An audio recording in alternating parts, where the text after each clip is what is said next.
Donc, on voulait commencer, alors c'est un peu curieux pour nous de commencer un webinaire en étant dans la situation dans laquelle on s'est retrouvé aujourd'hui. Bertrand faisait partie de nos administrateurs et même d'une personne qui a créé quasiment l'AETL. C'est quelqu'un avec lequel on a beaucoup travaillé. On souhaitait lui rendre un petit hommage. Alors, je vais le tutoyer comme je le faisais d'habitude. Je le dirais comme ça. Je sais qu'il va détester ça. Je sais que tu vas détester, Bertrand, qu'on te fasse un hommage parce que tu étais quelqu'un d'humble qui a beaucoup apporté à notre profession. Je pense que tu avais le sens des mots, le sens de la profession, l'envie de pouvoir communiquer et surtout de donner à nos jeunes cette envie de rejoindre notre métier. Tu avais une phrase qui disait il nous faut beaucoup de transpiration, beaucoup d'inspiration, mais ça ne suffit pas, il faut de la transpiration. Aujourd'hui, tu nous as fait transpirer. Tu avais aussi l'habitude de nous envoyer la météo. Et la météo aujourd'hui pour la ETL, elle est pluvieuse. Donc, on voulait te faire un petit coucou, te dire que tu vas beaucoup nous manquer et surtout t'applaudir pendant quelques minutes pour tout ce que tu as fait pour nous. Donc, je vous invite à rouvrir vos micros et à applaudir Bertrand.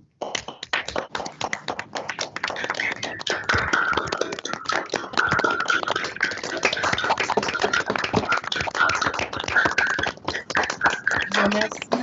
Il aurait été rouge et il aurait dit que la fête commence, alors que la fête commence. Merci Isabelle. Merci Isabelle. Bonjour Aurélien, rebonjour Aurélien. Merci de nous faire l'honneur d'être parmi nous pour ce webinaire sur le transport combiné et l'intermodalité. Alors, bonjour à tous. Merci à l'AETL de cette invitation. Je suis très heureux aujourd'hui de discuter avec votre association du transport combiné, qui est un sujet important pour l'avenir. Voilà.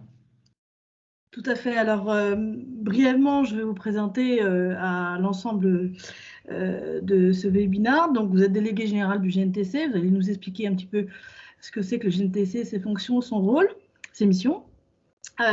Vous êtes aussi docteur en droit de la célèbre université de Paris-Assas, ce qui n'est pas la moindre, et diplômé en relations internationales, si je ne m'abuse. C'est vrai, tout à fait. Voilà. Donc, merci à vous. Et puis maintenant, ce qui serait, comme on le disait en préambule, un petit peu mieux comprendre ce que c'est que le GNTC, à quoi il sert, quel est cet organe qui est un peu profane pour ceux qui l'ignorent. Donc, c'est à vous, Aurélien. Merci. Merci à FIFA. Donc effectivement, le GNTC, c'est le Groupement national des transports combinés. Et donc, c'est l'organisation professionnelle en France qui représente tout le secteur et toute la filière du transport combiné. Alors, on parle de transport combiné au pluriel, parce qu'on parle bien des trois modes, à la fois le combiné rail-route et le combiné fleuve-route. Donc, c'est important pour nous de pouvoir discuter à la fois du rail, de la route, du fluvial, parce qu'on est dans un état d'esprit où véritablement on est dans une complémentarité des modes. On n'est pas dans une logique d'opposition entre les différents modes de transport de marchandises, absolument pas. Au contraire, l'objectif, c'est vraiment de trouver les meilleures complémentarités entre ces modes de transport. Et donc, on a cette organisation professionnelle qui existe depuis 1945, donc qui a quand même pas mal vécu, et qui représente à la fois aujourd'hui des transporteurs routiers qui pratiquent le combiné. Et par exemple, vous avez des grands transporteurs comme TAB, l'AE, qui sont membres du GNTC. Vous avez des grands opérateurs, à la fois des opérateurs ferroviaires ou des opérateurs fluviaux qui pratiquent le combiné, qui sont membres du GNTC. Je peux citer Naviland Cargo, Novatrans, Green Modal, T3M par exemple, ou l'autoroute ferroviaire, dont on reparlera peut-être aussi. Et puis, on représente également des plateformes multimodales ou des ports, ou bien des constructeurs de matériel, loueurs de matériel. Donc, on a vraiment toute la filière combinée qui est représentée dans notre organisation professionnelle.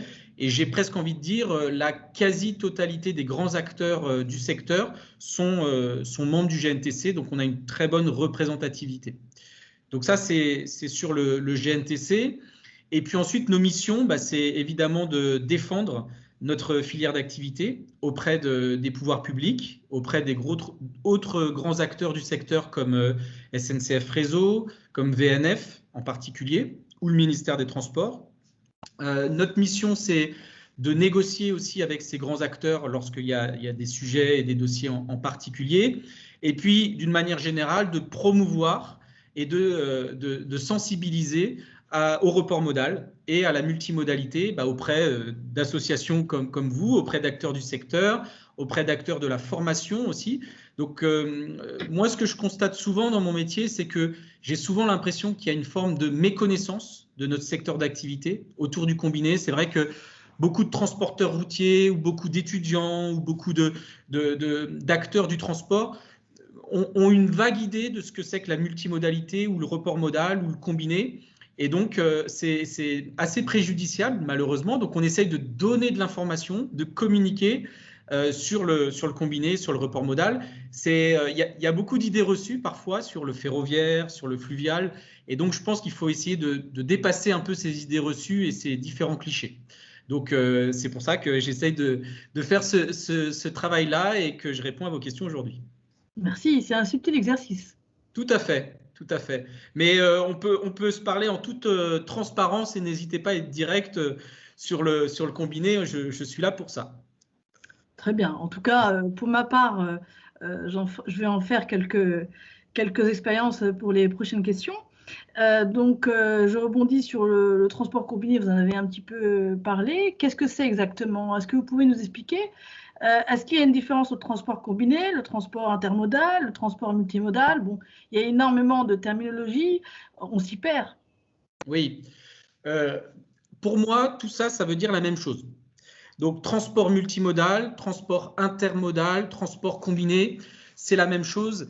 L'idée, c'est d'avoir à un moment donné du report modal, c'est-à-dire qu'on met des camions, donc on les met sur le rail ou sur une barge pour faire du fluvial. Donc, c'est ce qu'on appelle le transport multimodal. On vient combiner des modes de transport. Très concrètement, comment ça marche? Vous avez un chargeur, par exemple un chargeur de boisson, qui a un besoin de transporter sa boisson d'un point A à un point B. Il va avoir un transporteur routier qui va venir chercher sa boisson au point A. Il va faire ce qu'on appelle le préacheminement routier. En général, le préacheminement routier, ça se fait sur une centaine ou 150 km. Il va acheminer cette marchandise à une première plateforme multimodale. Et à cette plateforme multimodale, donc on a des engins de manutention, des grues, des riche-takers par exemple, qui vont venir prendre la caisse mobile, le conteneur ou la semi-remorque préhensible par pince pour la mettre soit sur un wagon si on vient faire du rail-route, soit sur une barge si on vient faire du fleuve-route. Ensuite, le trajet principal donc, se fait sur le rail ou sur la barge. En général, ce sont des longues distances. Je vais y revenir parce que ça, c'est une question importante. Mais donc, c'est des distances de peut-être plus de 400 km, voire beaucoup plus. Mais on ne fait pas du combiné sur de la petite distance, bien sûr. Et ensuite, on a une deuxième plateforme multimodale, une deuxième manutention. Et l'UTI, donc l'unité de transport intermodal, UTI, vient être mise sur le deuxième camion pour faire le post-acheminement routier, toujours entre 100 et 150 km autour des plateformes. Donc ça, c'est le modèle de fonctionnement du transport combiné aujourd'hui en France. Voilà. Très bien. Je crois qu'Agnès a une vidéo à nous passer. Effectivement, on a une petite vidéo qui est très intéressante parce qu'elle montre les différents acteurs du transport combiné et parfois on s'y perd un peu entre un chargeur, un transporteur routier, un opérateur de transport combiné, voire même le gestionnaire d'infrastructure et les entreprises ferroviaires. Et tout ça, c'est très important de bien comprendre qui fait quoi dans la chaîne de fonctionnement du combiné. Donc, on a une petite vidéo explicative. Merci. Alors voilà, je vous propose de regarder la vidéo. Est-ce que tout le monde voit mon écran? Oui, c'est bon. Ouais. Oui, c'est bon. Bon, voilà. Donc, je lance la vidéo. Je ne sais pas si vous aurez le son. Est-ce que vous avez le son? Non. Non. Alors, est-ce que le son, tout est sous-titré, je ne sais pas si c'est juste une petite musique là.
Voilà. Donc, cette vidéo de présentation. Ouais, je crois que pour répondre à une première question, je crois que la vidéo sera envoyée aux participants, je crois, Agnès. Oui, tout à fait. Elle sera. On mettra le lien vers votre chaîne YouTube sur laquelle se trouve. Et je fais peut-être quelques précisions, quelques commentaires sur la vidéo et sur donc le fonctionnement. Ce qui est important pour nous, c'est bien de comprendre que le transporteur routier est vraiment le prescripteur du report modal.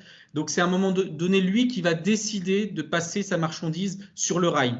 De plus en plus aujourd'hui, c'est vrai aussi pour le chargeur. Donc, il y a une demande des chargeurs qui est de plus en plus importante pour des raisons notamment environnementales, écologiques, de RSE, de passer sur le rail. Mais c'est vrai que le responsable porte-à-porte de la marchandise, c'est le transporteur routier et c'est lui qui, à un moment donné, va passer commande auprès d'un opérateur de transport combiné, notamment pour le rail ou pour le fluvial. Donc ça, c'est un élément important. Et puis, deuxième élément qui était mentionné dans la vidéo qui est intéressant, c'est le fait qu'aujourd'hui, avec le développement des camions au gaz, notamment pour les pré- et post-acheminements routiers, finalement, quand on fait du combiné, on est capable d'avoir un acheminement de bout en bout 100% écologique et 100% propre. Vous avez le pré-acheminement au gaz, vous avez du ferroviaire ou du fluvial et vous avez le post-acheminement au gaz. Donc, d'un point de vue écologique, environnemental et d'image, c'est très intéressant. Et enfin, une dernière chose, on a parlé dans la vidéo des sillons, notamment des sillons ferroviaires. Alors, pour les non-spécialistes, ce sont les capacités en fait, de circulation, c'est-à-dire déterminer sur un axe donné les horaires de circulation des trains. C'est très important d'avoir des bons sillons.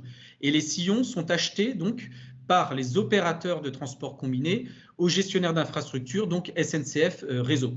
Et ça, c'est un combat très important pour nous, c'est-à-dire qu'on se bat pour avoir davantage de sillons ferroviaires et des sillons qui soient de très bonne qualité pour permettre de donner une prestation qui soit absolument la meilleure possible. Et on sait que la route est capable de faire de la très bonne qualité. Il y a des niveaux de qualité qui sont excellents pour la route. Et en combiné, il va falloir encore peut-être améliorer la qualité de service pour être tout à fait compétitif. Et on y travaille fortement. D'accord. Merci, Voilà. merci Aurélien pour ces précisions. On a vu également que sur la petite vidéo, que les GTI pouvaient faire accéder à des CEE, à des certificats d'économie d'énergie. Donc c'est aussi une force sur laquelle le transport combiné peut proposer. Tout à fait. Alors les C2E, donc les certificats d'économie d'énergie, c'est une aide qui existe aujourd'hui, qui a été créée par l'ADEME et qui existe pour les transporteurs routiers qui achètent des caisses mobiles ou des UTI neuves ou des semi-remorques préhensibles par pince neuves. Et j'insiste beaucoup là-dessus parce que c'est quelque chose qui est très méconnu. Mais s'il y a des transporteurs routiers qui nous écoutent ce soir, sachez que si vous achetez des caisses mobiles, des semi-remorques neuves, préhensibles par pince neuves, et que vous la faites circuler en transport combiné, donc sur le rail ou sur une barge, vous pouvez toucher des aides qui sont des aides très importantes de la part d'un obligé, donc c'est des grands pollueurs comme Total, EDF ou autres. Et donc ça, c'est vraiment très intéressant parce qu'on a un dispositif incitatif au report modal et il y a beaucoup de transporteurs routiers qui font du combiné aujourd'hui, qui utilisent ces aides-là et il y en a même qui sont passés au combiné grâce à ces aides-là, qui ont pu faire des investissements importants en matériel. Donc c'est très utile, je vous encourage vraiment à creuser cette question et à chercher de l'information. Sur le site internet du GNTC, nous on a une rubrique spécifique sur les C2E. Et on est évidemment à votre disposition si vous avez besoin de plus d'informations, mais on a un outil ici qui est très utile. Et puis, en termes d'aide, je voudrais mentionner un deuxième élément, c'est sur la taxe à l'essieu. Aujourd'hui, pour les transporteurs routiers qui font du combiné, sachez qu'il y a une exonération de 75% de la taxe à l'essieu.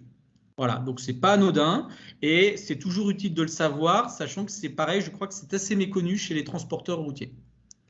Donc, si je comprends bien, il y a des fortes aides à l'exploitation et à la transformation de l'exploitation en soi, d'une exploitation purement routière ou multimodale vers une technique bien plus précise que l'est le transport combiné en soi. Oui, il y a des aides. Donc ça, c'est des aides spécifiques pour les transporteurs routiers.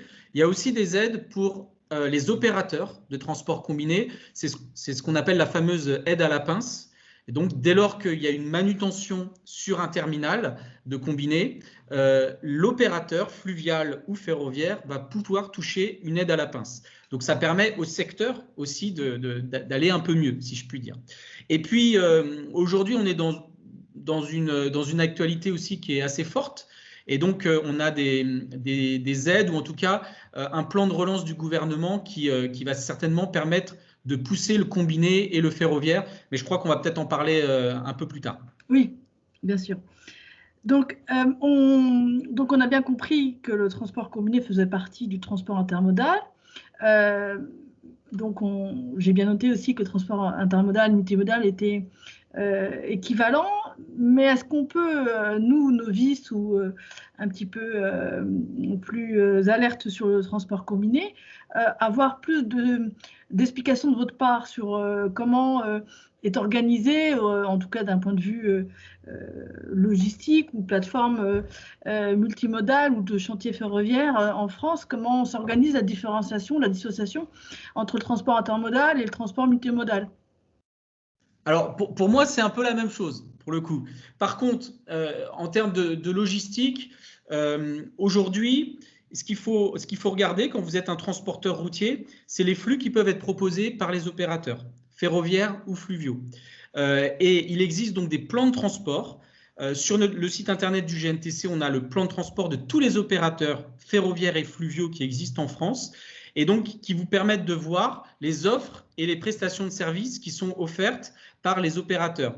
Et donc, vous pouvez voir par exemple qu'il y a des Avignon, Paris, Dourges, Lille qui peuvent exister, Perpignan, Paris, Dourges qui peuvent exister, au départ de Marseille également. Et donc, ça vous permet d'avoir une vision assez globale de l'offre de services en combiné sur tout le territoire national, voir à combien de kilomètres vous êtes des plateformes multimodales. On a aujourd'hui un maillage en termes de plateformes. On a environ 35 plateformes en France qui sont actives, en comprenant les ports, parce que les ports sont des acteurs aujourd'hui de plus en plus importants du report modal. Donc, vous avez 35 plateformes plutôt actives. Vous avez des grosses plateformes, par exemple, sur Paris, vous avez Valenton, vous avez une plateforme Dourges très grande dans la région de Lille, vous avez Perpignan, vous avez Valenton, vous avez Marseille, vous avez des plateformes du côté de Rennes, etc. Et donc ça, c'est important de bien connaître la carte des plateformes et donc ensuite de connaître le maillage du territoire avec les offres de services des grands opérateurs. Et ensuite, vous pouvez contacter les opérateurs en fonction de vos besoins. Et aujourd'hui, on a quand même un maillage qui est assez intéressant au niveau ferroviaire notamment. Le niveau fluvial, c'est autre chose parce que évidemment, on est cadré, borné par l'infrastructure fluviale qui est ce qu'elle est. Mais pour le ferroviaire, les choses progressent et les opérateurs développent de plus en plus d'offres. Donc ça, c'est vraiment intéressant. Et peut-être qu'on peut montrer la carte, justement, on a deux cartes intéressantes. Il y a une carte des plateformes multimodales en France. Comme ça, vous allez à peu près voir où sont les grandes plateformes sur le territoire. Alors, j'ai la carte du réseau stratégique de fret ferroviaire. On peut commencer par cette carte, si vous voulez. Alors, je la partage.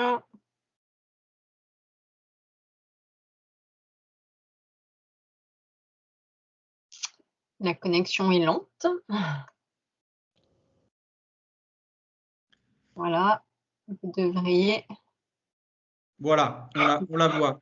Donc, en bleu, évidemment, ce sont les axes principaux que vous voyez du fret ferroviaire aujourd'hui sur le territoire national. Donc, on voit que les grandes dorsales, c'est la dorsale atlantique, évidemment, la dorsale rhodanienne, Marseille, Lyon, Paris, et puis le nord aussi qui est plutôt bien desservi.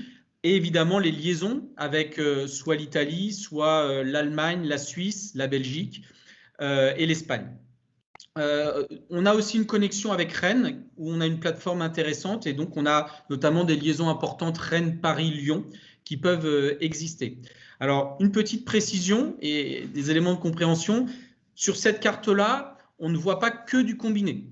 On voit la carte du réseau de fret ferroviaire dans son ensemble. Or, il faut bien dissocier le fret ferroviaire conventionnel et le ferroviaire combiné rail-route. Dans le combiné rail-route, comme son nom l'indique, c'est du combiné, donc avec des conteneurs, des UTI, des caisses mobiles. Alors que dans le fret conventionnel, là, on parle de wagons, par exemple, de cailloux, de wagons d'automobiles ou autres. Et donc, ce sont des choses assez différentes, mais ça reste du fret ferroviaire et les axes empruntés sont plutôt les mêmes également. Donc ça, c'est la carte. Alors, il y a une question sur les axes de rang 1 ou de rang 2. Ce sont des classifications d'SNCF Réseau, donc le gestionnaire d'infrastructure, sur les grands axes principaux. En fait, les axes de rang 1, ce sont les axes qui sont très utilisés aujourd'hui. Et les axes de rang 2 et l'itinéraire de contournement, ce sont des projets. Donc là, on est sur, par exemple, l'Île-de-France aujourd'hui est extrêmement encombrée en termes de réseau ferroviaire, à la fois pour le voyageur et pour la marchandise. Et donc, on réfléchit aujourd'hui à des itinéraires de contournement de l'Île-de-France. Mais là, on est sur des périodes de 10, 15, 20 ans, hein, avec des montants d'investissement qui sont colossaux. Merci en tout cas d'avoir répondu à cette question pas évidente. Et on peut peut-être voir la carte des plateformes. Oui, alors je vais la chercher.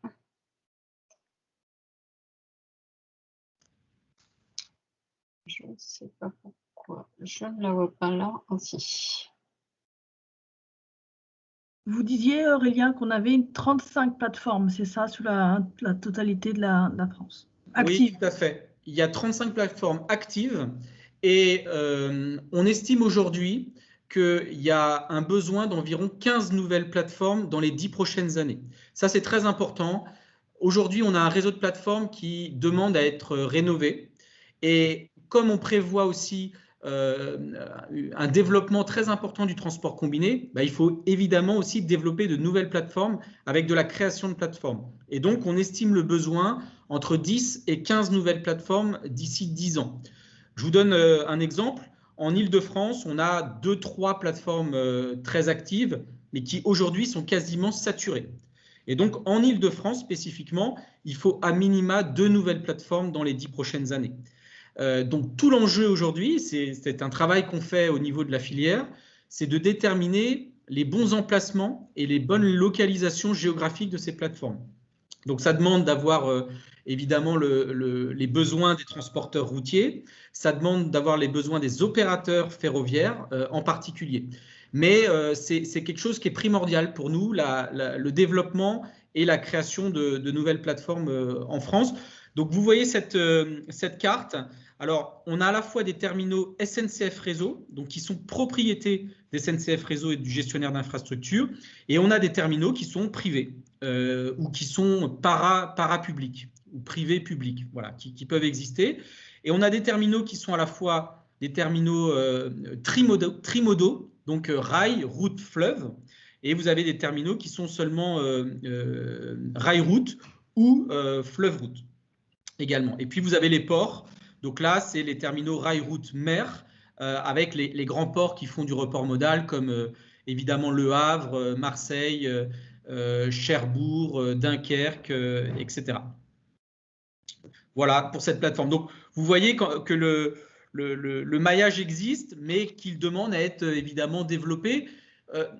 Pour nous, c'est très important de ne pas faire non plus n'importe quoi en termes de plateforme. C'est-à-dire qu'on a parfois vu des élus locaux qui essayaient de développer des plateformes multimodales sur leur territoire et ça ne fonctionnait pas forcément. Or, c'est très important de faire de bonnes études de marché pour être sûr que la plateforme ait du sens d'un point de vue commercial et d'un point de vue business.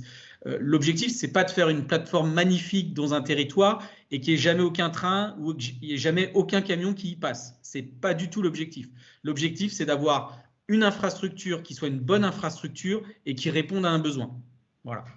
Merci. Et j'ai cru voir passer une question sur la plateforme de La Chapelle à Paris. Effectivement, donc il y a une très belle plateforme à Paris, dans le 18e arrondissement, Paris-Chapelle. Pour le moment, c'est un peu compliqué pour faire passer des trains sur cette plateforme-là. En tout cas, d'un point de vue commercial, il n'y a pas eu encore de trafic parce qu'on est sur quelque chose de très spécifique. C'est très enclavé, c'est dans Paris même. On est sur un terminal qui est intéressant, mais qui est sur des petites rames, enfin des petites liaisons. Donc, ce n'est pas forcément toujours ce qui est recherché par les opérateurs ferroviaires. Et les opérateurs ferroviaires, peut-être, parfois, préfèrent une grande plateforme multimodale à Valenton, qui est en banlieue parisienne, et ensuite, le post-acheminement ou le pré-acheminement se fait en camion léger, par exemple, ou au gaz dans la région parisienne. Voilà. Mais on va voir, hein, le terminal Paris-Chapelle continue est assez nouveau et continue d'essayer d'attirer de nouveaux trafics et de nouveaux flux. Oui, tout à fait. C'est bien le projet de Sogaris à La Chapelle. Je vous le confirme. Merci Aurélien. Au vu et au regard de cette carte des terminaux, donc on a bien compris qu'il y avait la partie qui occupe le transport combiné et la partie qui occupe le conventionnel. Aujourd'hui, le transport combiné, il est en termes de proportion, à quelle hauteur? On peut avoir quelques chiffres sur ça, si vous avez quelques repères à nous donner. Le transport combiné rail-route, aujourd'hui, représente environ 25% du fret ferroviaire. Donc, sur tous les trains qui circulent en France, vous avez un quart des trains qui concernent en gros des trains de transport combiné rail-route. En termes d'UTI, de nombre d'UTI, si vous mettez et le rail-route et le fleuve-route ensemble, c'est quasiment 1 million d'UTI chaque année qui sont transportés. Donc, 1 million d'UTI, ça fait 1 million de camions. Donc, le transport combiné dans son ensemble permet d'éviter environ 1 million de camions sur les routes chaque année. Voilà, c'est l'objectif. Et sur un trajet d'environ 1000 km, un camion, c'est 1 tonne de CO2. Donc, le calcul est assez rapide. Ça fait quasiment aussi 1 million de tonnes de CO2 économisées dans l'atmosphère chaque année grâce au combiné. D'accord, merci.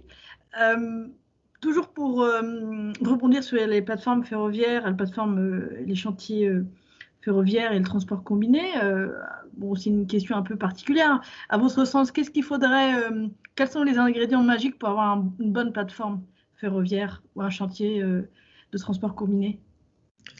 Alors, on a, nous, travaillé sur ce sujet-là, justement, sur un peu un document sur la plateforme idéale de transport combiné. À la fois sur des éléments techniques, donc sur le volet ferroviaire, des éléments techniques sur le volet routier, des éléments techniques sur le volet manutention et des éléments aussi sur les prestations connexes, prestations annexes, qui sont aussi très importantes. Donc, je pourrais ça aussi mettre à disposition ce document de travail très spécifique aux personnes qui le demandent, hein, il n'y a pas de difficulté. Mais ce qu'on peut retenir, c'est qu'il faut, d'une manière générale, une plateforme qui soit suffisamment grande pour accueillir des trains longs. Et quand on parle de trains longs, c'est des trains de 700, 800 mètres de long. Il faut des plateformes aussi qui soient en bon état pour avoir des manutentions qui puissent se faire assez rapidement sur les terminaux. Donc, il puisse y avoir, comment dire, une fluidité dans le traitement des camions, des UTI, des boîtes qui arrivent ou qu'il faut décharger du camion ou du train. Donc ça, c'est très important. Et puis aussi, l'emplacement géographique, bien sûr, en termes de liaison ferroviaire, c'est indispensable, mais aussi en termes de liaison routière. C'est très important de regarder ce qui se passe en termes de connexion routière au réseau routier ou autoroutier. Et nous, on insiste également sur les prestations annexes. Donc, c'est très important de pouvoir bien recevoir les conducteurs routiers sur les plateformes multimodales. Aujourd'hui, il y a parfois énormément d'attentes, énormément de queues, et les conducteurs sont mal reçus. Donc ça, ce n'est pas acceptable. Donc clairement, il faut améliorer ce sujet-là. Il faut améliorer le fait qu'on puisse leur donner des services, par exemple, d'entretien d'UTI, de rénovation, etc., sur la plateforme en elle-même. Donc, il y a toute une réflexion qui a été menée sur ces sujets. Et puis, évidemment, à l'avenir, nous, on est souvent sollicités par des cabinets qui font des études sur la création de nouvelles plateformes. Et donc, on leur soumet un peu ce cahier des charges, d'une certaine manière, sur ce que, pour nous, doit être les plateformes du futur dans les 5 ou 10 prochaines années, au regard des besoins des opérateurs ferroviaires et des transporteurs routiers. Voilà. Merci. Quels sont aujourd'hui les acteurs du transport combiné? Alors, les grands acteurs, donc on les a un petit peu vus sur la vidéo tout à l'heure. Vous avez donc des transporteurs routiers, grands acteurs du combiné. Je les citais tout à l'heure, donc TAB, l'AE, SNTRT, MGE. Ça, ce sont des grands transporteurs routiers qui sont quand même spécialisés sur le combiné. Labourio aussi, évidemment, Cordier, etc. Et donc, ils ont une vraie expertise. Ensuite, vous avez les opérateurs ferroviaires et opérateurs fluviaux. Donc, eux sont chargés de constituer des trains avec donc la marchandise et les UTI des transporteurs. Parmi ces grands opérateurs, vous avez Naviland Cargo, T3M, Froidcombi, qui est spécialisé dans le froid, et Novatrans, notamment. Donc ça, ce sont les grands opérateurs continentaux. Vous avez également l'autoroute ferroviaire. Donc ça, c'est un sujet un petit peu différent, avec Via et Lorirail, qui sont donc dans le groupe SNCF. Et là, on a une technique qui est un peu différente. Sur l'autoroute ferroviaire, on a donc des semi-remorques qui vont pouvoir aller directement sur le wagon. Donc, on a un système technique un petit peu différent du combiné classique, mais la finalité est la même, à savoir qu'à un moment donné, le camion passe sur le train, donc on a un vrai report modal. Et l'objectif des autoroutes ferroviaires, c'est d'avoir une sorte de cadencement et de régularité. C'est-à-dire qu'on sait qu'il y a une autoroute, il y a un train qui va tous les jours ou même plusieurs fois par jour arriver. Donc, si vous ratez d'une certaine manière le premier train dans la journée, vous pouvez prendre le deuxième. Il y a une forme de modèle économique où vous avez une cadence, un cadencement et une régularité. Donc, ça, c'est un peu l'objectif. Et aujourd'hui, vous avez 5-6 liaisons importantes d'autoroutes ferroviaires qui existent sur le territoire. Et il y en a d'autres, effectivement, qui sont en projet. Donc, on pourra en parler. Il y a le Calais, effectivement, Calais 7 ou le Bayonne-Cherbourg, par exemple, qui sont en projet, voire même, on a évoqué à un moment donné le train des primeurs avec le Perpignan-Rungis. Donc là, il y a un AMI en préparation, enfin, qui a été lancé par le ministère, donc c'est en projet. Voilà. Mais en tout cas, c'est un vrai secteur d'activité avec une activité aussi importante. Et puis, vous avez des opérateurs fluviaux également, donc comme CFT, comme Green Modal. Donc, ils font le même boulot, mais sur le fluvial. Voilà. Et dans la chaîne, donc, vous avez vu qu'également, il y avait des entreprises ferroviaires. Et les entreprises ferroviaires, ce sont vraiment eux qui vont tracter le train. Donc, ils vont fournir une locomotive, ils vont fournir un conducteur et ils vont permettre aux opérateurs de tracter leur train. Donc, ça, c'est important. Et puis, celui qui est un peu le socle de tout ça dans le combiné rail-route, c'est SNCF Réseau, le gestionnaire d'infrastructure, qui, lui, entretient le réseau ferré national, va permettre de développer les questions d'innovation en termes de tracking et surtout va permettre de vendre les sillons ferroviaires. Donc là, le gestionnaire d'infrastructure est un acteur très important pour nous parce qu'on a besoin de sillons ferroviaires de bonne qualité et on a besoin de davantage de sillons ferroviaires et c'est lui qui pourra nous permettre ce développement-là. Voilà. Donc ça, c'est les acteurs très, très majeurs et très, très importants dans notre secteur d'activité. Et c'est vrai que parfois, c'est un peu compliqué de s'y retrouver dans toute cette chaîne. Merci Aurélien. D'un point de vue européen, comment on est positionné, nous, Français, sur le transport combiné, le transport et le report modal? On n'est pas très bon, malheureusement. Aujourd'hui, le transport routier de marchandises représente 89% du transport de marchandises global. 89%. Le secteur du fret ferroviaire dans son ensemble, ça représente 9%. Et le fluvial représente le reste, c'est-à-dire 2-3%. Donc vous voyez que le gap est énorme entre le ferroviaire, le fluvial d'une part et le routier d'autre part. Alors évidemment, ça s'explique par le fait que le transport ferroviaire et le transport fluvial va être tout à fait intéressant pour de la moyenne ou de la longue distance, mais pas pour de la courte distance. Donc sur de la courte distance de 100, 200, 300 km, le routier sera absolument toujours pertinent et c'est normal. Donc il y a un gros gap. Mais avoir seulement 9% de ferroviaire en France, c'est déjà très peu comparé à nos voisins européens. La moyenne européenne est à 18%. Et l'Allemagne, par exemple, est à 18%. Et vous avez des pays très bons en ferroviaire ou en combiné, comme la Belgique, la Suisse, l'Autriche, qui parfois dépassent les 30% de part modale en ferroviaire. Donc, on a un gros gap à vraiment à combler et on a monté tout un lobbying avec une alliance des acteurs du ferroviaire qui s'appelle 4F pour Fret ferroviaire français du futur. Et notre objectif, c'est de doubler la part modale du ferroviaire d'ici 10 ans. Donc, de passer de 9% aujourd'hui à 18% en 2030. Donc, c'est un objectif qui est très ambitieux. Et en même temps, si jamais on arrive à 18% en 2030, on n'aura que rattrapé la moyenne européenne. Donc, on part de loin, malheureusement. Et à l'intérieur de ça, ce qu'on a identifié, c'est que le transport combiné rail-route est le fer de lance du développement du fret ferroviaire. Donc, c'est vraiment à travers le combiné rail-route qu'on pourra développer le fret ferroviaire. Et l'objectif, c'est quasiment de faire x2 ou x3 en combiné d'ici 10 ans. Donc, le potentiel de développement est là, est très important, mais il faut maintenant le concrétiser. C'est des beaux objectifs, tout ça. Tout à fait. Et alors, selon vous, les atouts pour y accéder, pour pouvoir y parvenir? Pardon, Agnès.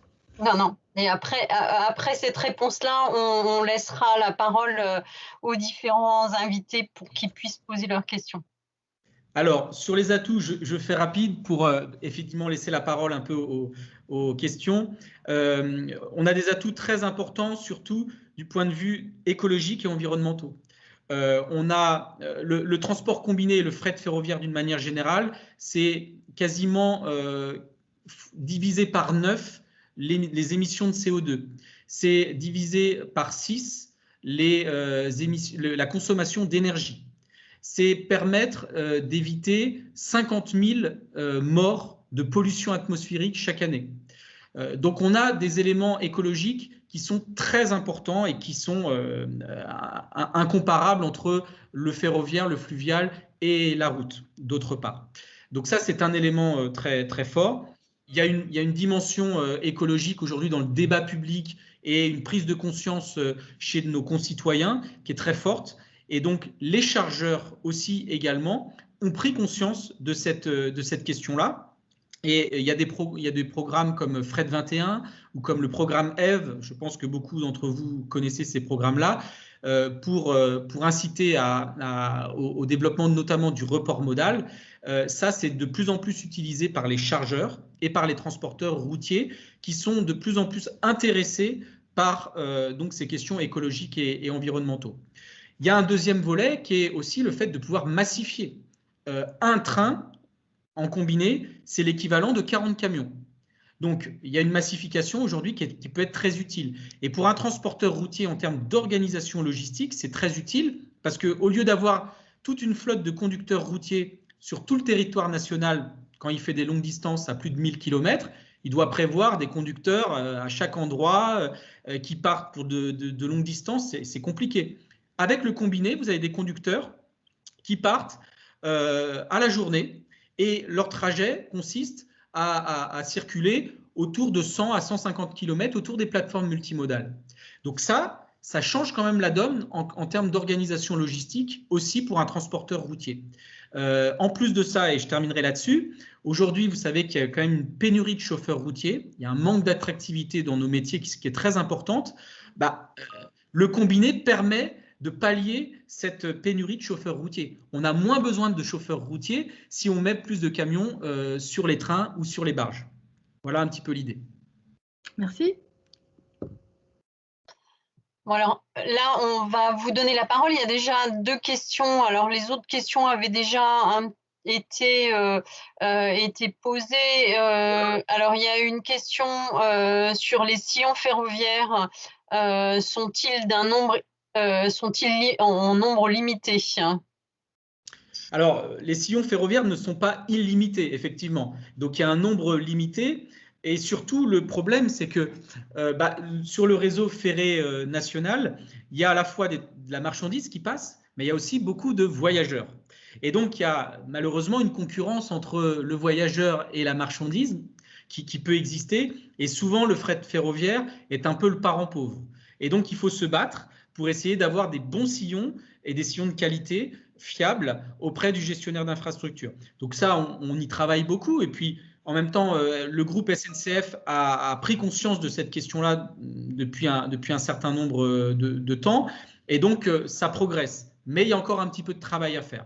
Mais c'est vrai que la question des sillons est un problème très important dans notre métier et c'est un enjeu majeur de développer notre qualité de service et la qualité des sillons ferroviaires pour éviter d'avoir des trains qui arrivent 2 heures en retard, 3 heures en retard. Ça, c'est pas acceptable aujourd'hui dans le transport de marchandises. Alors, Sébastien Aubert vous pose la question et demande qu'en est-il du canal Seine-Nord pour relier la région parisienne et la zone d'Anvers? Alors, le projet est très avancé aujourd'hui, donc il a été adopté. Les premiers budgets commencent à être adoptés également, donc il y a des budgets à la fois nationaux, locaux, européens. Donc le projet suit son cours, si on peut dire, mais c'est un projet qui demande évidemment beaucoup de temps. Hein, donc avant qu'il puisse être terminé, il va se passer quand même quelques années. Mais en tout cas, c'est un projet qui est bien en cours de route. Alors, on se pose la question, enfin, il y a Lorenzo qui se pose la question, est-ce qu'on aura assez de conducteurs de train? Effectivement, avec la problématique du manque de conducteurs de poids lourds, est-ce que ça va se reporter sur les conducteurs de train qui nécessitent peut-être une formation plus longue ou plus compliquée? Alors, il y a une formation qui est très longue et peut-être plus complexe.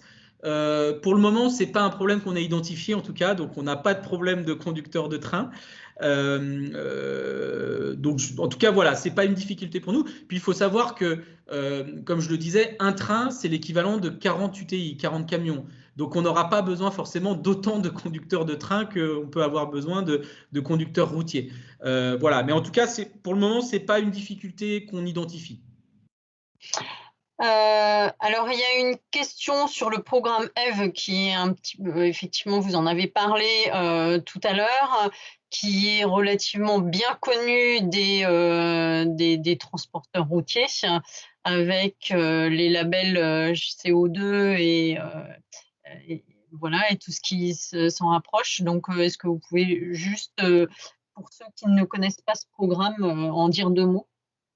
Alors, il y a certainement des gens beaucoup plus compétentes que moi qui pourront répondre, mais l'idée principale, c'est que les organisations professionnelles routières avec l'État, avec l'ADEME notamment, ont créé un programme incitatif pour les questions écologiques en direction à la fois des transporteurs routiers, mais aussi des chargeurs. Donc, pour les inciter avec peut-être soit des pratiques différentes, soit à faire du report modal, soit à développer des systèmes différents, à développer, comment dire, une politique écologique plus importante. Et donc, il y a des aides qui peuvent être données. Et puis, il y a un label, hein, le programme EVE ou FRED 21, c'est aussi une forme de labellisation pour reconnaître ces efforts de la part des acteurs du transport routier. Alors, il y a une autre question ou un commentaire d'Olivier Fayola qui dit « La fin de la TICPE, avantage fiscal des transporteurs routiers, d'ici à 2030 va booster l'objectif des 18% de la part ferroviaire dont vous avez parlé. » C'est possible. C'est possible. Je ne suis pas devin, donc je ne sais pas. C'est effectivement en train d'être voté au Parlement, donc il faut déjà voir si la loi va être définitivement votée. Ça vient d'être voté à l'Assemblée nationale, ça va être au Sénat prochainement, donc on va attendre de voir ce qui va se passer exactement. Mais ça peut être un élément qui peut permettre peut-être à des transporteurs de faire davantage de report modal, évidemment. Alors, il y a une question qui est est-ce que la promotion du transport multimodal ne doit pas se faire à travers les avantages économiques plus qu'écologiques? Je crois que les deux sont importants. C'est vrai que j'ai parlé des avantages écologiques qui sont importants, mais les avantages économiques peuvent aussi être très, très utiles. Donc, je suis d'accord plutôt pour dire qu'il faut évoquer les deux. Voilà, les deux de manière simultanée, sachant que encore faut-il que le transport combiné soit parfaitement compétitif avec la route. Ça dépend des liaisons, ça dépend des flux, ça dépend de la marchandise. Ça peut être le cas, bien sûr, mais ce n'est pas forcément toujours le cas, donc à tester. Comme je le disais tout à l'heure, sur les distances de pertinence du combiné, c'est très important de comprendre que en deçà de 400 km, le transport combiné n'est pas forcément pertinent. Et d'un point de vue économique, ce n'est pas pertinent. Mais comment dire, en plus des 400 km, que ce soit 500, 600, 700, voire 1000 km, là, le combiné peut devenir très intéressant, très pertinent du point de vue économique. Donc, voilà, je pense que les deux sont importants et intéressants. Alors, il y a une autre question concernant la baisse des niveaux d'eau dans les voies fluviales. Et donc, est-ce que ça conduirait à une limitation du système intermodal? Alors, ça, c'est, comment dire, ce sont les difficultés du réseau fluvial français qui sont connues, qui sont récurrentes. Chaque année, il peut y avoir ce type de difficultés. C'est pris en charge par le gestionnaire d'infrastructure VNF. Et donc, ils sont assez rodés sur ces questions-là. Ils savent à peu près comment leurs réseaux peuvent fonctionner. Mais parfois, ça peut poser certaines difficultés. Mais comme quand il y a un éboulement sur la voie ferrée, ça pose une difficulté, puis on fait autrement d'une certaine manière. Donc, c'est quelque chose qui existe depuis toujours. Les acteurs du transport fluvial sont habitués à s'organiser en fonction de ces intempéries, de ces différentes pénuries. Et donc, voilà, c'est quelque chose qu'on sait faire avec, d'une certaine manière. Alors, il y avait une question aussi de Sofiane qui parlait des points de blocage et des axes d'amélioration de l'intermodalité. Vous en avez déjà un petit peu parlé, mais c'est une question qui a été posée quand même. Donc, quels sont ces points de blocage et quels sont les axes d'amélioration? Moi, je pense que un des points de blocage, c'est peut-être une méconnaissance du secteur. Il y a beaucoup de transporteurs routiers, par exemple, qui ne se sont jamais posé la question de se dire, tiens, est-ce que je pourrais peut-être essayer de mettre ma marchandise sur le rail, parce qu'il imagine que c'est trop compliqué, que la marchandise ne va pas arriver à l'heure, qu'il y a des retards sur le rail, qu'il y a des grèves, etc. Ce n'est pas forcément le cas. Ça peut très bien fonctionner. On peut avoir une organisation qui marche très bien. On peut avoir un modèle économique qui soit très pertinent. Et en plus de ça, vous avez une dimension écologique très forte. Donc, je pense qu'il y a d'une part une question de méconnaissance. Donc, il faut rassurer, il faut expliquer comment fonctionne tout ça. Et un transporteur routier peut prendre contact avec un opérateur qui lui expliquera toute la démarche et toute la logique. Et puis, il y a un deuxième élément en termes d'axe d'amélioration, j'en parlais, c'est la qualité de service. Donc, c'est véritablement améliorer notre qualité de service pour le ferroviaire et le fluvial, avoir une marchandise qui arrive à l'heure, une marchandise qui part à l'heure, pour être aussi compétitif que la route. Ça, je sais que pour les chargeurs et pour les transporteurs, c'est un critère fondamental. Et donc, on l'a bien en tête et c'est là-dessus qu'on travaille évidemment d'arrache-pied.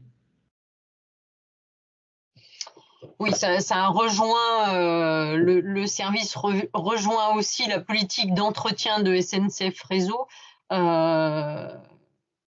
et notamment la problématique des travaux qui se font beaucoup la nuit, et qui peut gêner effectivement le fret ferroviaire. Absolument, parce que les trains de fret et de combiné circulent effectivement souvent la nuit, voire principalement la nuit, et donc on peut parfois être en concurrence avec la politique des travaux de SNCF Réseau. Donc ça, c'est typiquement des questions que nous, on aborde avec SNCF Réseau pour regarder comment on peut organiser au mieux les choses avec eux pour à la fois avoir des travaux, parce que c'est indispensable d'avoir des travaux sur le réseau, on ne pourra pas faire autrement, et en même temps garantir la meilleure circulation possible de nos trains. J'ai fait le tour pour l'instant de toutes les questions qui avaient été posées dans le chat. Est-ce que parmi les invités, certains veulent soit intervenir, faire part de leurs expériences? Pour ceux qui font déjà du transport combiné, je pense que ça serait intéressant. Ça viendrait aider Aurélien dans sa démarche d'évangélisation. Donc, n'hésitez pas à lever la main ou sinon à poser vos questions dans le chat. Non. Alors, la question de Mathilde Gauthier qui est: comment sont consolidés les flux pour remplir un train? Alors, ça, c'est véritablement l'opérateur qui regarde ces questions-là. Moi, je suis moins spécialiste questions techniques comme ça, mais c'est l'opérateur avec, évidemment, le transporteur qui permet de définir ça.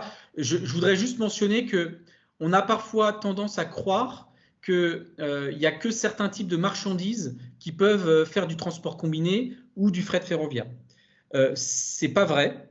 Donc, je m'inscris en faux par rapport à ça.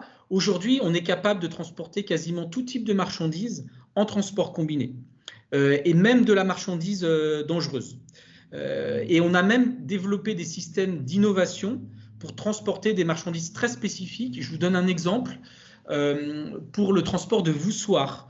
Les voussoirs, ce sont les grandes charpentes qui permettent de faire tenir les tunnels pour les métros, notamment pour les travaux du Grand Paris.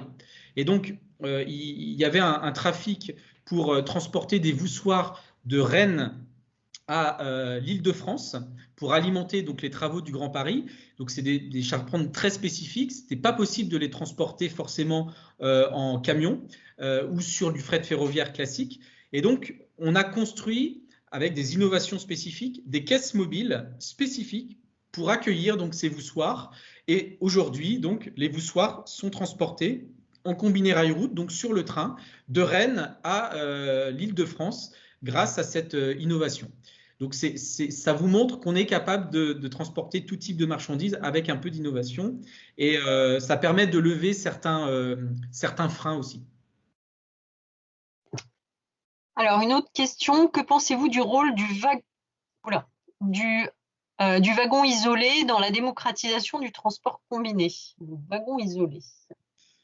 Alors, le wagon isolé, c'est une chose différente. Le wagon isolé, c'est pas du transport combiné. Le wagon isolé, c'est l'idée d'avoir des wagons un peu dispatchés sur le territoire qu'on vient raccrocher les uns ensemble pour ensuite associer un train complet. C'est ça l'idée du wagon isolé. Donc ça se fait encore beaucoup aujourd'hui en transport de fret conventionnel. Et il y a une aide même qui va aboutir prochainement. Il faut mentionner que sur le wagon isolé, en fait, on est parfois sur des matériaux très spécifiques. On peut être sur du transport de marchandises pour le milieu militaire. On peut être sur du transport de marchandises pour le nucléaire. Donc, on peut être sur des choses très stratégiques. Donc, le wagon isolé peut avoir un intérêt sur ces questions-là. Après, nous, on a tendance à croire aussi que ce qu'on peut faire en wagon isolé parfois, on peut le faire en transport combiné rail-route aussi, avec un camion, une plateforme multimodale et un train. Donc là-dessus, il y a un équilibre qu'il faut trouver entre le wagon isolé, le fret ferroviaire conventionnel et le transport combiné. Alors, est-il possible de parler de transport durable dans le réseau de transport maritime? Alors, moi, le transport maritime, je ne connais pas. Ce n'est pas mon domaine d'activité. Le transport durable et le transport maritime, effectivement, c'est un peu particulier parce qu'on sait que les gros bateaux, les gros porte-conteneurs en maritime sont extrêmement polluants. Donc, je comprends la question sur le volet durable. Donc, bon, moi, je ne défends pas le transport maritime. Ce n'est pas mon domaine d'activité. Donc plutôt joker sur cette question-là. Voilà. Désolée. Je continue. Donc, est-ce que la fragmentation du fret au travers des commandes Internet, voilà, des petites commandes avec des livraisons à domicile du fret ne représente pas un danger pour le futur du transport combiné?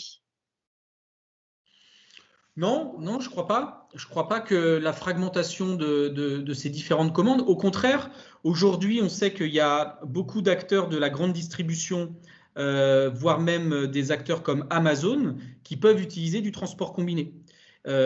Et je prends un exemple, pendant le premier confinement notamment, où il y a eu une activité très particulière, le transport combiné et le fret ferroviaire a continué de fonctionner plutôt bien, voire même très bien, parce que déjà, il n'y avait plus de transport de voyageurs, il n'y avait plus de train de voyageurs, donc le réseau était quasiment que pour nous, que pour le fret ferroviaire et le combiné, donc il y avait une qualité de service qui était excellente. Et puis on a montré qu'on était capable d'aller chercher de nouveaux marchés, de nouveaux acteurs aussi, dont les acteurs de la grande distribution. Donc cette fragmentation, je ne crois pas que ce soit un frein pour le développement du combiné, au contraire, qui est capable d'avoir et la souplesse de la route et la massification du rail. Alors, il y a également une question sur l'âge moyen du matériel ferroviaire en France, en opposition, on va dire, avec les trains de voyageurs qui, eux, seraient neufs et éventuellement des trains de marchandises plus anciens. Effectivement, alors l'âge moyen du matériel, je ne l'ai pas comme ça en tête. C'est assez vieux pour effectivement, on sait que le réseau ferroviaire et le matériel ferroviaire aujourd'hui sont dans un état plutôt vétuste. Même s'il y a des investissements qui sont de plus en plus faits sur ces questions-là. Bon, ça n'empêche pas aujourd'hui, dans notre fonctionnement, de pouvoir assurer parfaitement le service avec ce type de matériel et sur ce réseau-là. Donc, ce n'est pas forcément une difficulté très prégnante là. Par contre, bien sûr, le réseau, il est entretenu et il doit continuer d'être entretenu par le gestionnaire SNCF Réseau, ce qui est fait chaque année. Il y a des milliards chaque année qui sont mis sur l'entretien du réseau ferré national. Et c'est important pour nous. Et bien sûr, sur le matériel roulant, là, ça relève des entreprises ferroviaires et des opérateurs qui sont propriétaires de ce matériel-là. Il y a des investissements importants qui sont faits chaque année sur le matériel. Donc, on a une flotte qui deviendra de plus en plus intéressante. Il y a une question sur le réseau fluvial. Donc, vous avez dit que l'avenir du fret ferroviaire réside sur la croissance du transport combiné rail-route. Qu'en est-il du réseau fluvial? Alors, le réseau fluvial, c'est plus délicat parce que vous avez compris que c'était 2 à 3% du transport de marchandises aujourd'hui. Et le réseau fluvial, il est limité par les grands bassins aujourd'hui. Et les grands bassins, c'est l'axe Seine et l'axe Rhône. Et bientôt, peut-être le canal Seine-Nord. Donc, on ne peut pas aller beaucoup plus loin que ce qu'on fait sur ces grands bassins-là. Mais par contre, sur ces bassins, il y a une politique de report modal qui est de plus en plus développée. Je vous donne un exemple. Le port du Havre, par exemple, essaye de développer une politique en faveur du report modal sur le ferroviaire et sur le fluvial. Et ils ont mis en œuvre un dispositif financier pour encourager donc au report modal sur le ferroviaire ou le fluvial. Et donc, on espère que ça pourra aussi bénéficier au fluvial. Mais c'est vrai que c'est quelque chose qui est plus diffus, plus latent pour le moment. Et le fluvial a eu des années un peu compliquées. Alors le ferroviaire aussi, mais le fluvial a pu avoir des années un peu parfois compliquées. Donc voilà, il faut pouvoir aussi se relever par rapport à ça. À FIFA, je te laisse poser la question. Je sais pas. Oui, alors je posais la question à Pierre-Dominique Holl qui posait la question suivante pour Aurélien. Le projet cargo souterrain CST qui vise à transférer le transport de marchandises en Suisse de la route dans un tunnel, est-ce qu'un projet similaire pourrait voir le jour en France, voire en Europe? Et je répondais à Pierre-Dominique Holl s'il faisait référence à l'Hyperloop. C'est une question.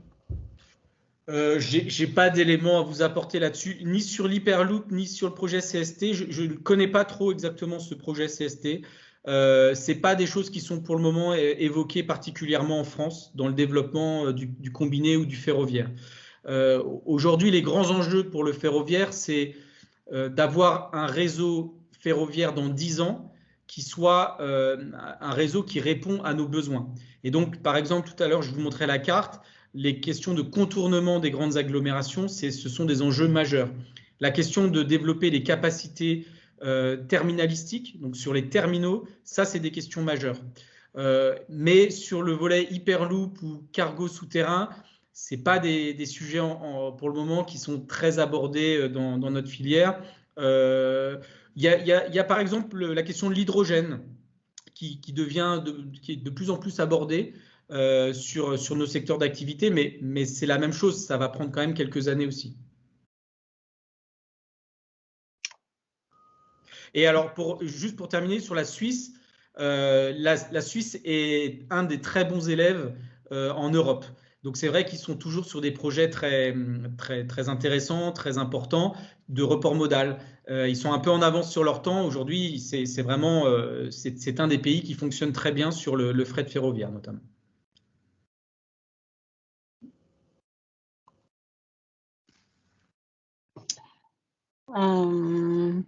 Voilà, donc est-ce que vous avez d'autres questions à poser à Aurélien? Là, ça va bientôt faire 1h30 que nous sommes ensemble. Donc, merci d'être là, toujours, d'être resté. Les réponses et les questions étaient très intéressantes, donc j'espère que vous avez appris beaucoup de choses. Est-ce que vous avez encore quelques questions à poser à Aurélien?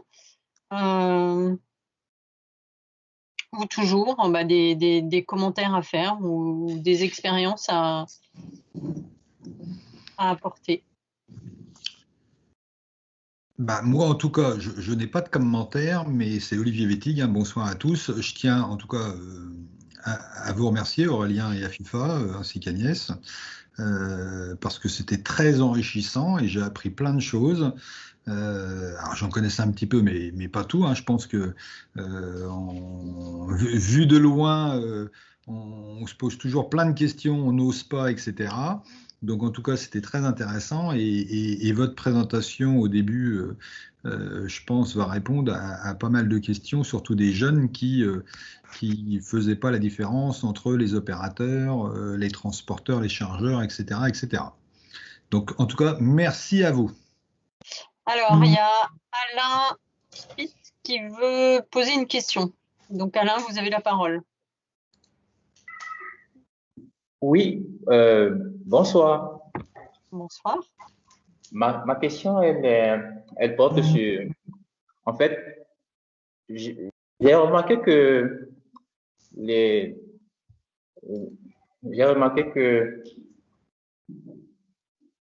ambitions du transport combiné se reportent le plus sur les projets Grenelle 1 et 2 qui touchent au développement durable et la réduction des gaz à effet de serre. J'aimerais savoir si, avec les progrès de la technologie et la recherche sur des nouveaux moyens de consommation pour réduire comme l'électricité, si par exemple on se retrouvait à avoir des camions qui fonctionnaient uniquement en électricité, est-ce que ça n'aura pas de l'impact sur les ambitions portées par le transport combiné? Est-ce qu'ils vont pouvoir atteindre leurs objectifs? C'est une bonne question. Les acteurs aujourd'hui du transport routier travaillent justement et très justement au développement de technologies vertes pour le routier, que ce soit le gaz, l'hydrogène, peut-être l'électricité un jour. Et c'est tant mieux parce qu'on aura besoin de ça sur de la courte et de la moyenne distance, ce sera très pertinent. Par contre, je crois que sur la longue distance, notamment, le combiné peut apporter la massification. Il peut apporter le fait de ne pas avoir 3 ou 4 conducteurs routiers dans la structure logistique. Et donc, ça sera toujours, à mon avis, plus pertinent que la route sur la longue distance, même si on a des technologies très, très intéressantes du point de vue écologique. Donc, le combiné va continuer et le ferroviaire va continuer d'avoir ses propres atouts en termes d'organisation logistique, en termes écologiques aussi. On n'a pas mentionné non plus le fait que la route, c'est de la congestion aussi sur les autoroutes, sur les routes. Quand vous faites du combiné, c'est moins de congestion, par exemple. Donc, il y a des éléments comme ça qui me semblent qui vont rester même dans les 10, 20, 30 prochaines années, même avec le développement de technologies importantes et écologiques pour les routiers.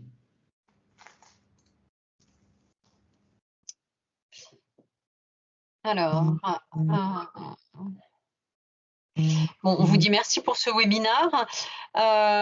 Je remets sur le chat un petit formulaire que vous pouvez remplir. Vous pouvez faire un copier-coller et le remplir ultérieurement de façon à ce que je puisse vous envoyer par mail, pour ceux qui n'auraient pas déjà donné leur mail ou pas déjà rempli ce formulaire, pour que vous puissiez recevoir le replay du webinaire, les cartes qui vous ont été présentées, ainsi que les 2 vidéos. Il y a la vidéo en motion design, donc la petite animation que je vous ai présentée. Il y a également une autre vidéo qui est très intéressante, qui vous sera communiquée donc au travers de ce…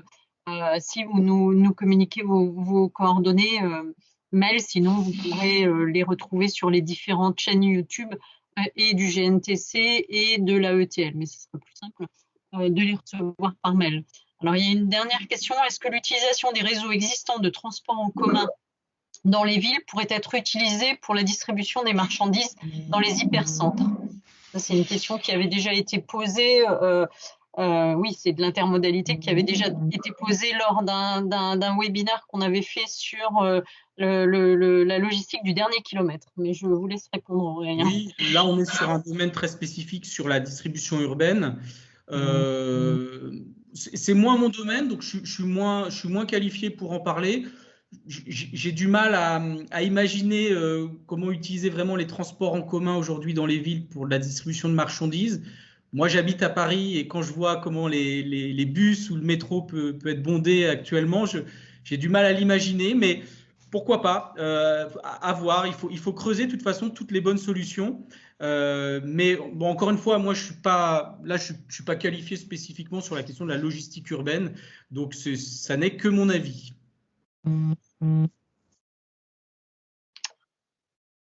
Alors, il y a d'autres questions. Donc, ce sont essentiellement des merci qu'on vous envoie au travers du chat. Donc, à vous, Aurélien, et à FIFA également. Donc, moi aussi, je vous dis merci pour le temps que vous nous avez consacré et en préparation, parce que ça nécessite également de la préparation, ce genre d'événement. Donc 7h30 d'intervention. Et merci également à tous nos invités pour leurs questions et pour leur participation. Donc on continue donc les webinaires qui ont lieu tous les 15 jours, voire 3 semaines. On communique sur les réseaux sociaux de l'AETL, donc n'hésitez pas à aller sur la page Facebook, la page LinkedIn, le compte Twitter, le compte Instagram de l'AETL. J'en profite également pour vous inviter à aller également sur les réseaux sociaux du GNTC pour aller découvrir, parce qu'il y a beaucoup de publications qui sont faites, des relais qui sont faits par Aurélien, notamment sur le sujet du transport combiné. Donc, il y a des articles qui sont très intéressants. Voilà. Donc le prochain webinaire sera plutôt un webinaire orienté RH.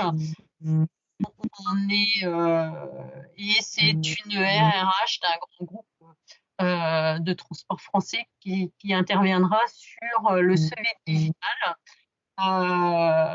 Voilà, comment éviter les erreurs. Alors bon, c'est pas forcément un sujet pour tout le monde. Mais ça peut quand même l'être quand on veut se rediriger ou changer, changer de carrière professionnelle. Donc, le prochain webinaire aura lieu le 28 avril, également un mercredi soir, et également sur Teams. Voilà. Donc, alors, je ne sais pas, il y a des mains levées.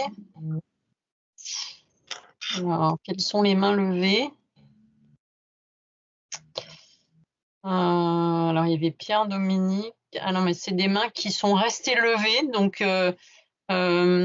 pour ceux qui ont levé la main, vous pouvez la baisser si c'est plus d'actualité. Sinon, il y a aussi Claude Morel. Oui, bonjour, enfin bonsoir plutôt. Je me permettais d'intervenir parce que j'ai une question très personnelle. Je suis enseignante en fait dans le sud de la France et j'aurais voulu savoir s'il était possible d'avoir une intervention d'un membre de la GNTC en cours pour justement présenter bientôt tout simplement le transport combiné. Parce que je pense qu'on est des acteurs importants aussi dans l'éducation nationale et pour moi il est important de créer ce lien. Donc, je vais savoir si vous connaîtriez quelqu'un, si c'est possible, savoir si... Enfin, voilà, tout simplement. Oui, bah absolument. Je crois que c'est une très bonne initiative. Le mieux, c'est peut-être que vous m'écriviez par mail et puis on en discute et je vous donnerai un contact sur cette demande. Avec plaisir. Très bien. Alors, votre mail, je ne l'ai pas. Je suis désolée. Alors, mon mail, je peux vous donner. Vous l'enverrez, Agnès? Oui. Oui, est-ce que vous m'avez communiqué? Sinon, je le mets dans le chat si vous voulez, comme ça. Voilà, bon, vous mettez après, dans vous le risquez chat. de. Très bien. D'accord. Merci beaucoup. En tout cas, bonne soirée. C'était une super formation. Merci. Merci beaucoup.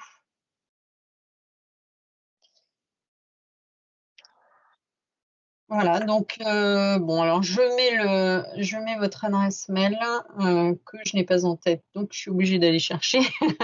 Alors je vais.